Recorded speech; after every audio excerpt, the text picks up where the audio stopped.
Amit, good morning Isha. ये जिस तरीके का मीनाक्षी। प्लास्टिक कप मैंने अपने हाथ में लिया हुआ है, आप लोगों ने हाथ में लिया हुआ है, प्लास्टिक बोले या कागज का कप बोले, क्योंकि अंदर तो एक कोटिंग है ही।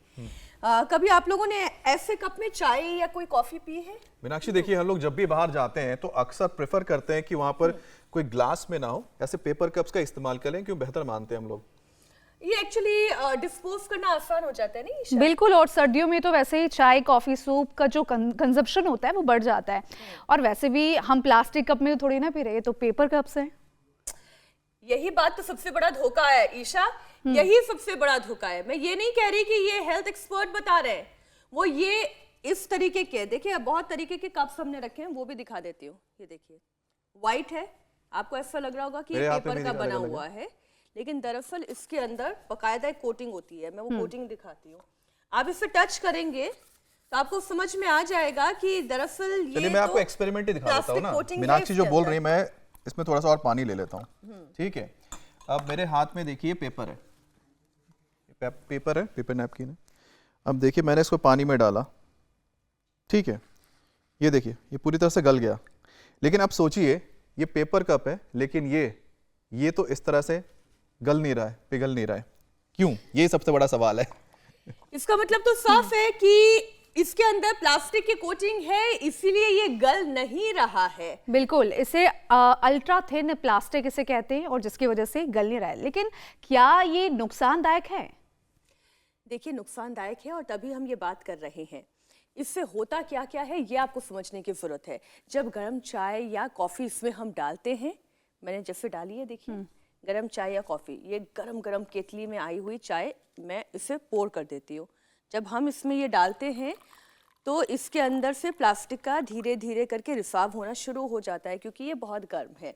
और हद तब हो जाती है जब इसमें हम शुगर ऐड करते हैं। आपको समझाने के लिए हमने सारे जहर रखे हुए हैं। ये देखिए, जब हम इसमें शुगर ऐड करते हैं तो तब ये मिलाते प्रोसेस, हैं, स्टर करते हैं। हाँ, ये केमिकल रिसाव और तेजी से बढ़ने लगता है। और नतीजा ये होता है कि ऐसे कप्स लंबे वक्त तक अगर कोई यूज कर रहा है चाय पीने के लिए, कॉफी पीने के लिए, तो फिर इसका सीधा असर लिवर और किडनी पर पड़ने लगता है। और मीनाक्षी थोड़ा डिटेल में ये बताइए, क्योंकि आई एम श्योर बहुत से ऐसे लोग हैं जो इस खतरे से बहुत ही ज्यादा अनजान, को पता नहीं है कि आखिरकार कितना खतरनाक हो जाता है। देखिए IIT खड़गपुर है, उन्होंने रिसर्च किया और उनके मुताबिक कागज के कप में कोई शख्स अगर दिन भर अगर 3 बार भी चाय पी रहा है तो माइक्रोप्लास्टिक के 75,000 कण उसकी बॉडी में जा रहे हैं, जिससे उसकी किडनी डैमेज का खतरा बढ़ रहा है।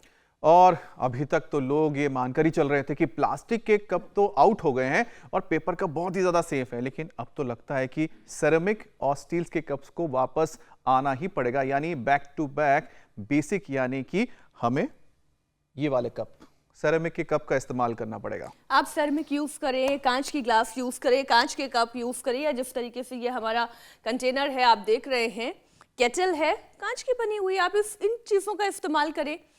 और जैसा अमित आपने कहा, जब जागो तभी सवेरा, जो आज से डिस्पोजल पेपर कप में चाय कॉफी पीना बंद, और जिंदगी में क्या क्या आउट करना है और योग की एंट्री कैसे करनी है, ये सब जानने के लिए तो हमें योग गुरु के शरण में जाना ही होगा, क्योंकि सेहतमंद और लंबी उम्र अगर चाहिए तो योग को अपनाना होगा, आयुर्वेद को अपनाना होगा। स्वामी जी बहुत बहुत स्वागत है आपका। प्रणाम। प्रणाम स्वामी जी, बहुत बहुत स्वागत है आपका। बहुत बहुत प्रणाम। यहाँ बहुत प्यारी भोर है अमित जी, मीनाक्षी जी, सामने सूर्य उदय हो रहा है, और आपने कहा कि हमारे जीवन में डूज एंड डोंट्स में क्लियरिटी रहनी चाहिए, विधि निषेध में क्या करना है क्या नहीं करना है, किसको स्वीकार करना है किसका बहिष्कार करना है। हमारे यहाँ पर भी मेरे दाहिनी तरफ ये जो प्लास्टिक के डब्बों में हम लोग दाल सब्जी और फिर उसी में चाय कॉफ़ी पीते रहते हैं, इनको बहिष्कार करना ही होगा। और फिर हमने तो बहुत अच्छा विकल्प, और इतना खूबसूरत विकल्प है, चाहे वो जग है चाहे वो घड़ा है, घड़ा भी हमने तांबे का इतना बढ़िया बना दिया है। तो ये अभी तो लिमिटेड जगह ही हमारी करीब 10,000 जो हमारे सेंटर्स हैं, पतंजलि चिकित्सालय आरोग्य केंद्र मेगा स्टोर्स, वहाँ पर ही उपलब्ध कराया है, योगाग्राम निरामयम में, पतंजलि वेलनेस में। तो अच्छी चीज़ों का ताड़ासन, तिर्यक ताड़ासन से, सूर्य नमस्कार से हम शुरुआत करें भोर के योग की। और जैसे आपने कहा चाहे स्टील का है, चाहे कांच का है, इसके भी अच्छे जग मिलते हैं, उनका इस्तेमाल करें। आजकल तो सब चीज़ों में प्लास्टिक, लंबे लंबे श्वास, मिक्सी भी स्टील की भी आती हैं, उन्हीं का इस्तेमाल करना चाहिए। तो ये वापस दुनिया को लौटना पड़ेगा, बैक टू बेसिक की ओर। और जड़ों से जुड़ो, पेड़ पौधों से जुड़ो, प्रकृति से जुड़ो। और यहाँ जुड़ कर के मेरे साथ राजा जी, संगीता जी, शशि जी, रास बिहारी जी, इन्होंने अपनी किडनी अच्छी कर ली है। राजा तो मेरे से कहने लगा दिल्ली से आया हुआ है, इसको राजा को माइक देना भाई। क्या हालात थी इसकी, पूरा शरीर फूल गया था, कैसे मोटा हो गया था, पूरा शरीर सूज गया है। और पूरे शरीर पर जो है, यहाँ आया था जब भी सूजा हुआ ही था। हाँ, लेकिन यहाँ आने के 2 दिन बाद ही नॉर्मल हो गया एकदम। लो ये लो, सिर्फ 2 दिन बाद नॉर्मल, मात्र 2 दिन में। मात्र 2 दिन में। भाई इसमें उपवास तो करना पड़ता है, तो चलो करो। उपवास कराते हैं लौकी की सब्जी और जौ के आटे का दलिया। पहले तो उपवास ही कराते हैं, बाद में जौ का आटे का दलिया और ये जो रखा है आटा, ये खिलाते हैं। गोखरू का धनिया का पानी पिलाते हैं, नहीं तो ट्राइघन कोरिघन भटी दे देते हैं। और ये मेरे पास में रखे ने रीनोग्रिट, ये दे देते हैं।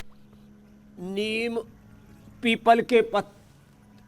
और पीपल के पत्तों का रस, उसमें पंचतृणमूल, गोखरू, धनिया, कासनी, इसका उपयोग कराते हैं।